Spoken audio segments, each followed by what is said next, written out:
everyone, welcome once again to Pop Culture Comics in Overland Park, Kansas. I'm Captain Logan, and it's time for my comic book picks of the week. I'll bring you a DC book, a Marvel book, a kids book, and an indie book. And today my DC title for the week is Resurrection Man, #1. Resurrection Man is a prophetic title. It only lasted about 50 issues in the 90s before it was canceled and seemed like it might never come back again. But Mitch Shelley is a guy who comes back from the dead every time he dies, and with a new superpower and a new mission. With a name like Resurrection Man, it was inevitable that his title would eventually get brought back from the grave, right? I always thought it was a pretty obscure title that no one really remembered. But I own all the original issues and really like the premise and the character. Mitch is a really noble sort of character. He accepts his bizarre fate and tries so hard to do the right thing, often making things worse before they get better, but always tries again, no matter the challenge and no matter how weird his power is. As formulaic as the concept is, he dies, he comes back, he has a new power, he's compelled to involve himself in some kind of mission, then he dies and does it all over again. Because his power always changes, it's also a highly unpredictable concept. And there are a lot of possibilities never explored in that original, very creative run. Resurrection Man #1 doesn't disappoint. Done by its original creators, it feels like it's starting right where it left off, rather than trying to figure itself into the rest of the new Relaunch continuity. Mitch comes back to life in a morgue and discovers this time he has electromagnetism powers, which are used to great effect and in exciting ways later in a fantastic action scene outside of an airplane. He's being chased by what seems to be an angel who says that his soul is overdue, and at long last, it looks like Abnett and Lanning are going to really explore the supernatural afterlife mythos more than they had the chance to in the original run. I love Mitch's descriptions of his powers. He doesn't just tell us what it feels like to have a particular power, he tells us what it tastes like. As the adage goes, everything old is new again, and Resurrection Man feels as fresh and fun here as it ever did. Dagnano's artwork is haunting, highly realistic, and beautiful. You don't need to know anything about Resurrection Man going in, and this is a fantastic way to discover him. I'll even go as far as to say I like the more somber tone here than the more wild and edgy tone of the early issues from the first run. I highly recommend you give this a shot. Now moving on to my Marvel pick for the week, it's Amazing Spider-Man #669. I really wasn't getting into Spider Island until this week. So much happening in this issue, about as dense as you can get in 22 pages. As we're seeing the master plan of Spider Island unfold, the Jackal's the mastermind, wait, there's somebody even bigger than him. I gotta say, it's getting exciting, and there are so many good ideas here. It's like the lighthearted version of Batman No Man's Land. You create a giant crisis and cut off the city from the outside world, and then explore what it does to people, normal and superpowered alike. Here we've got normal people trying to get into New York City because they want spider powers. One commuter tells another to stop complaining about the traffic jam because once they have spider powers, they can just swing to get around. And then a lot of people with spider powers are trying to get out of the city, especially those who don't live there.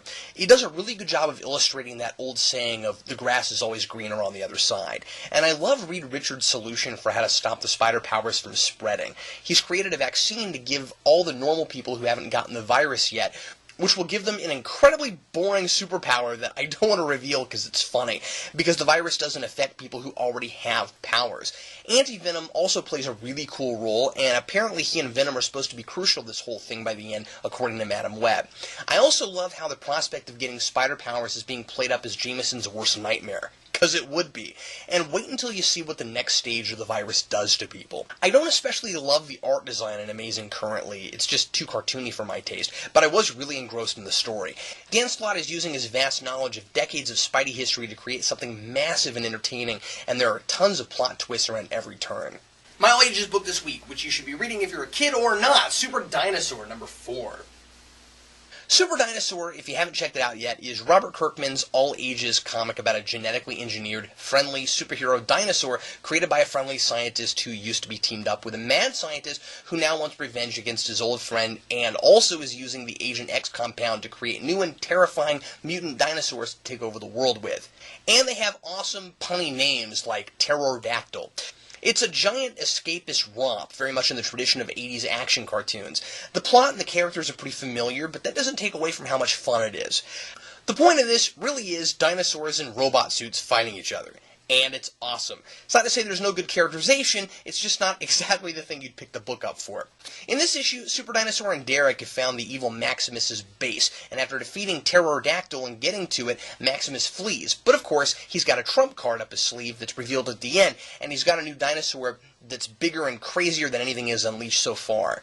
And he's got a new dinosaur that's bigger and crazier than anything he's unleashed so far. This series is absolutely readable by kids and adults alike, and I like the emphasis on the science. Super Dinosaur has a robot harness, mostly so he can pick things up and use weapons, since T-Rexes have very tiny hands. And it's brought up that if you had a giant, genetically enlarged velociraptor, you'd have to do something to make sure its hide was thick enough to deal with its size. It not only doesn't talk down to kids, but sometimes even teaches them something. One of the best all-ages books out there, and it just keeps getting more preposterous and more exciting with every issue. And in the same vein, but definitely not for kids, from IDW, Jurassic Park Dangerous Games, #1. The premise here seems simple enough. The king of a crime syndicate buys Jurassic Park because he sees himself as the ultimate hunter. His cartel has eaten up every other cartel, and now he's looking for a new challenge. So he's gone from a metaphorical hunt to a literal hunt. But he's not there simply to hunt dinosaurs. He's using it as an arena to hunt human beings, as he always has. So when he finds a secret agent spying on his cartel, he decides to give that guy a knife, drop him in the middle of the island, give him 24 hours, and then have his top man hunt him. It's a classic story, the hunter who wants lively prey, who wants a challenge before he kills his prey. Jurassic Park is a cool setting for this, and just when I thought the familiar idea might make the story too predictable, the twist at the end of the issue adds an element that has the potential to really spice things up. I will say, I found it difficult to get into the issue at the beginning, as the constant switching between time periods seemed unnecessary and a little confusing. But after the first few pages, once the crime boss's plan is revealed, it becomes an easy and enjoyable read. I'm not crazy about the manga-inspired character designs, as they don't feel especially appropriate for the setting, but that may just be a taste issue for me. The art is otherwise simple but effective. I'm certainly intrigued enough to keep on reading. And now, besides Resurrection Man, it's time for my other DC relaunch picks for the week. Here is Deathstroke, #1. Slade Wilson's reputation is slipping, and he's been getting more work as a bodyguard lately than as an assassin, and he's out to change that.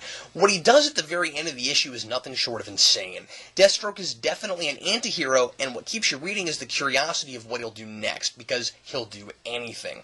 Didn't think I'd enjoy this, and I'm not sure enjoy is even the right word. I had that experience of staring at a car wreck and not being able to turn away, and I think that's just what the book was going for.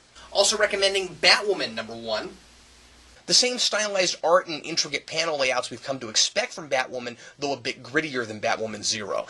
Kathy deals with a possible new relationship with a police detective, tries to keep her sidekick in line, and also has some daddy issues to work through. I like that Batwoman has really made a name for herself in Gotham, and supervillains are taking notice of her enough to want her dead. I didn't like it as much as 0, but it's a promising start.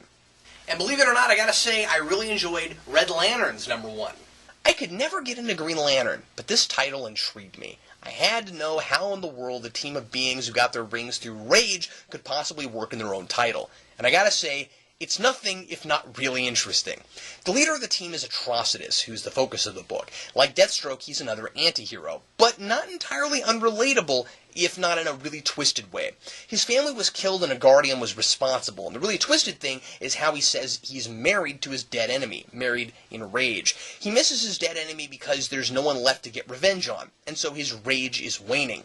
So he looks out into the universe and finds other people in pain to fuel his vengeance. He and his lanterns will avenge those people to keep Atrocitus' rage flowing. Really weird book, and I found it fascinating, and the artwork is brilliant. And finally, Frankenstein, Agent of Shade, #1. A horror/superhero book that takes Frankenstein and other classic monsters like a vampire and a mummy and puts them all on a team together. There are neat sci-fi concepts here, like a secret lair called the Ant Farm that you have to be shrunk down to enter, and Frankenstein has some really interesting character stuff. He has his bride, but they haven't gotten along in decades, and he's sad about that. And he warns a scientist about playing God, saying he's not the first scientist he's known who's done that. It feels like a cross between S.H.I.E.L.D. and Hellboy. Also available this week, and here at Pop Culture Comics, are the new Brightest Day Series 3 figures. Here are Hawk and Dove. Also available are Jade and Aqualad. And hey, if you're ever in the Kansas City area, be sure to check out Pop Culture Comics right here in Overland Park, Kansas. That's where I am at this very moment, and it's my favorite place to get comic books. If you don't have a good place to get comics close to you, you can always go to popculturecomics.com, register there, and you can get digital comics, both free and new day-and-day stuff each week. Like I said, popculturecomics.com. And be sure to support your own local comic book store if you have one close. Thanks a lot for watching. I'm Captain Logan, and happy reading.